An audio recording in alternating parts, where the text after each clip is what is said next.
मेरे प्रिय आत्मन नमस्कार। मैं डॉक्टर दिग्विजय शुक्ल, ज्योतिष विभागाध्यक्ष, यूट्यूब चैनल के माध्यम से शिवाज्ञा ज्योतिष समाधान के द्वारा आज मैं आप लोगों को गुरु पूर्णिमा के विशेष उपलक्ष्य में गुरु की महत्ता के बारे में आप लोगों को मैं बताना चाहता हूँ। सर्वप्रथम आज मैं गुरु वंदना से शुरू करता हूँ।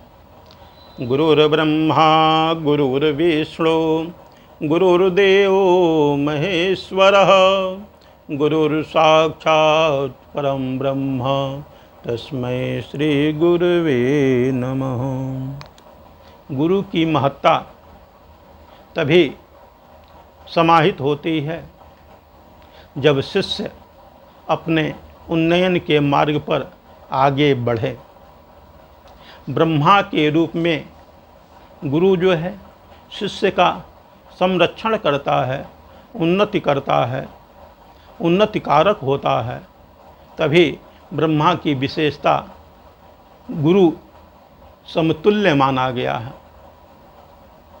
स्वतः पालनकर्ता जो भगवान विष्णु हैं, शिष्य के सर्वतोभावेन सभी प्रकार से पालन करता है। इस शिष्य की विशेषता, उसकी इच्छा, उसकी आकांक्षा किस प्रकार आगे बढ़े, उसके मनोरथ किस प्रकार पूर्ण हों, इसलिए गुरु जो है स्वतः भगवान विष्णु के रूप में पालन करता है एवं भगवान शिव के रूप में स्वतः शिष्य को संरक्षण करता है। इस तरह से गुरु की विशेषता बताई गई है, क्योंकि स्वतः शास्त्रों में ऐसा वर्णन मिलता है कि पितामह सृष्टिकर्ता पालनः पुरुषोत्तमः बल संपत्ति ज्ञानानां दाता हर्ता महेश्वरः। पुराणों में इस प्रकार का वर्णन है। स्वतः पितामह सृष्टिकर्ता जो ब्रह्मा जी हैं वो सृष्टि कारक हैं, इसलिए गुरु पितामह के रूप में सृष्टि का क्या करता, विस्तार करता है। पालनः पुरुषोत्तम, पालन का कार्य जो है भगवान विष्णु को लगाया गया है। बल संपत्ति ज्ञानानां, बल संपत्ति एवं ज्ञान देवाधिदेव महादेव प्रदान करते हैं।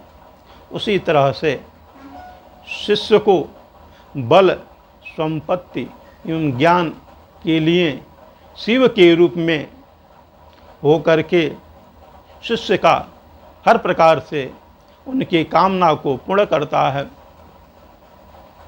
गुरु गोविंद दो खड़े काके लागऊं पाय बलिहारी गुरु आपनो गोविंद दियो बताय।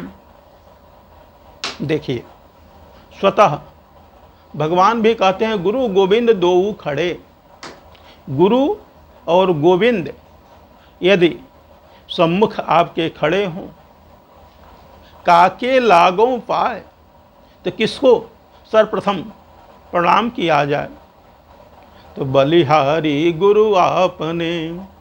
स्वतः भगवान कहते हैं कि सर्वप्रथम गुरु को प्रणाम करते हैं, क्योंकि गुरु के माध्यम से ही भगवान का दर्शन हो सकता है, भगवान का मिलन हो सकता है। भगवान सर्वोपरि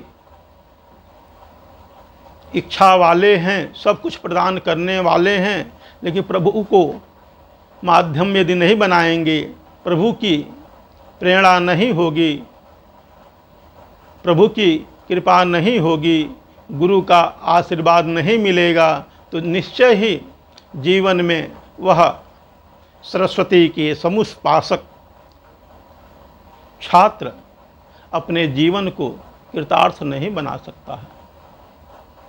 आज के ही दिन, गुरु पूर्णिमा के दिन, महर्षि वेदव्यास जी का जन्म हुआ है।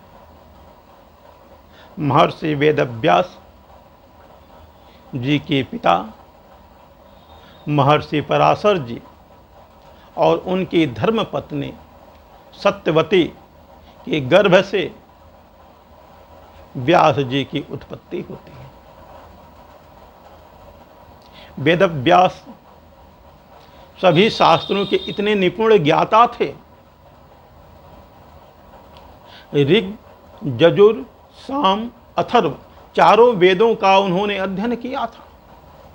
चारों वेदों का अध्ययन करने के साथ साथ उनकी संतुष्टि नहीं हुई तो उन्होंने पुराणों की संरचना किया। 18 पुराण उन्होंने बनाया। 18 पुराण में ऐसी विशेषता, उस सार तत्व को उन्होंने भरा। सभी पुराणों का सार यही मिला कि 18 पुराणेषु व्यासस्य वचनद्वयम् परोपकाराय पूर्णाय पापाय परपीडनम। उन्होंने सभी पुराणों की संरचना किया, लेकिन आत्मसंतुष्टि इसी पर हुई कि परोपकाराय पूर्णाय, जीव हमेशा परोपकार की भावना रखे, क्योंकि परोपकार ही ऐसा एक मार्ग है जो जीवन को सन्मार्ग पर ले जाने का एक साधन होता है।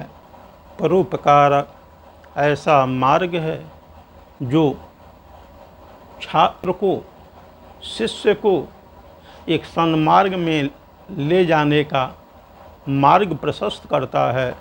इसलिए गुरु शिष्य परंपरा निरंतर उन्नति के मार्ग पर अग्रसर हो। सरस्वती के वरद पुत्र निरंतर अपने मार्ग को प्रशस्त करें, यही मेरी शुभ कामना है। ओम।